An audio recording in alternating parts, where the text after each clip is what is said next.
Alors les cueillettes d'Annette, ça a démarré en 2014, fin 2014. C'est une petite entreprise où je travaille toute seule, où je vais faire de la transformation de fruits et de légumes biologiques. Ces fruits, ces légumes, je vais les cueillir chez les producteurs du 44. Donc je me déplace dans les fermes, je fais les cueillettes et ensuite je transforme tout ça en confiture, gelée, compote, sirop, chutney, coulis. Il y a une gamme classique, du monofruit, et puis il y a une gamme un peu plus atypique où je travaille beaucoup avec les épices et avec les aromatiques. Donc il va y avoir par exemple de la fraise basilic, il va y avoir une confiture cassis, rhubarbe, gingembre, qu'ensuite je vais commercialiser donc en circuit court.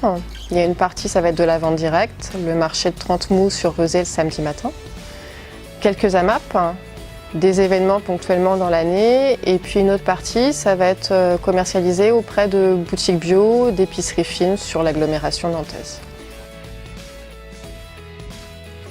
Ce que j'aime le plus, c'est d'abord la liberté qu'amène l'entrepreneuriat, la possibilité de créer dans une temporalité qui est la nôtre. Et le fait que ce soit varié. Donc effectivement, quand on est à son compte, il y a un certain nombre de contraintes parce qu'on est tout seul à la tête, enfin tout seul pas forcément, mais là en l'occurrence je suis toute seule à la tête de mon entreprise, donc c'est multitâche.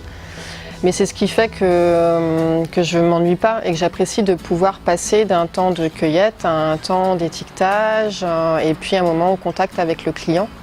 Et tout ça dans un espace de liberté où voilà, je vais être à mon rythme. Il y a des moments où je vais être plus réactive, des moments où je vais avoir besoin de plus de tranquillité, plus de calme, et tout ça, je peux l'agencer à ma façon. On travaille pour donner, enfin en tout cas moi, je travaille pour donner du sens à ma vie et pour essayer que les choses avancent un peu et d'essaimer des petites graines. Mettre en cohérence ma vie personnelle, ma vie professionnelle et mon éthique, c'est un tout. Et j'ai besoin que ça ait un sens qui me dépasse, qui soit plus universel, plus global. En faisant des confitures, je vise quelque chose qui va un peu plus loin. Je ne fais pas des confitures pour faire des confitures. Je le fais parce que ça va soutenir l'agriculture paysanne locale. Je le fais pour défendre les valeurs du bio. Et je le fais parce que ça a du sens pour moi et que j'ai envie de transmettre le plaisir, effectivement, qu'on a, le plaisir gustatif, mais aussi faire comprendre aux gens que c'est à chacun d'agir à son échelle. Voilà un peu l'histoire du colibri, que chacun participe d'un tout. Et voilà, je ne peux pas œuvrer plus qu'à mon échelle, mais je suis contente d'apporter ça et de mettre ma pierre à l'édifice. Pour entreprendre, je pense que déjà il faut prendre son temps, le temps d'apprendre à se connaître. Qu'un projet, c'est souvent quelque chose qu'on porte depuis longtemps, qu'on a dans les tripes. Et voilà, prendre le temps de faire les contours de ce projet, de créer un réseau. Ça me semble fondamental d'avoir un très très bon réseau et je pense que dans les différentes formations en création d'entreprise, la chose que je retiendrai, c'est d'apprendre à trouver qui sont les personnes ressources dans son entourage et qui aller chercher quand on a besoin de telle ou telle info. Et puis ensuite, c'est de savoir prendre les bonnes décisions au bon moment et savoir se remettre en question en permanence. Je me vois bien dans un champ, dans un verger que d'ici là, j'aurais pu cultiver, dans l'idée d'être autonome sur la production des fruits pour ma transfo.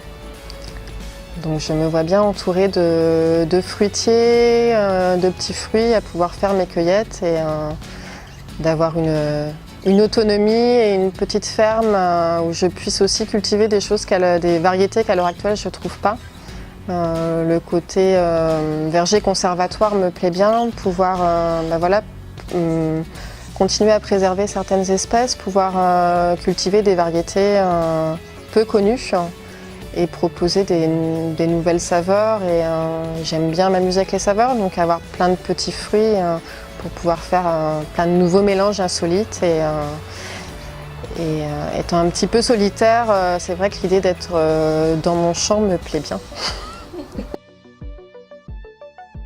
Il y a plusieurs choses. La réussite, c'est à la fois pouvoir se retourner et regarder sa vie et ne pas avoir de regrets, avoir réalisé ses rêves, parce qu'on y a cru. Donc il y a cette dimension-là. Et puis c'est faire les choses dans une globalité.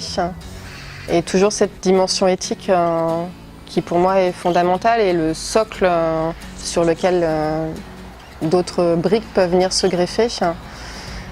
Et donc c'est une certaine fierté aussi, la réussite pour moi, fierté d'avoir fait les choses de façon respectueuse et d'avoir essayé de faire avancer notre monde, faire avancer les choses et donner envie aux autres de faire de même.